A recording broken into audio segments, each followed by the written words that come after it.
payah tu sampai sekarang. Dia kira macam tu. Itu tunggak ikan dia. Tunggakan dia bagi Mungkin dia langsung sekali. ada mau bagi 12. Ada ke langsung 12. Kalau kata buat tuntutan 12, dia hantar suratkan kita pun mungkin dia akan 12 juga. Okey. Sebab dia bagi tuntutan kita harga 4,800 Sebulan. Total tak mungkin total tu kurang sangat. harga motor lah. Aku mau tu. Okey, 48. Dia bagi itu je keluar statement itu. Tak ada mengatakan tolak ada tambah interest apa semua. Ada kan 12,000, tak ada. Cuma dia hantar surat harga 48. Dia pakai motor tu lebih kurang 3 bulan ke 4 bulan.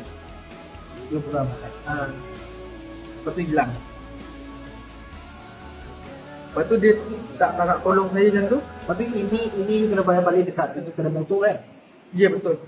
So kira surat kedai motor yang hantar. Kedai motor yang hantar. Bukan yang apa AM Ready tu. Bukan. Memang Anda bayar motor. anda motor. Ada kedai. Kredit lah.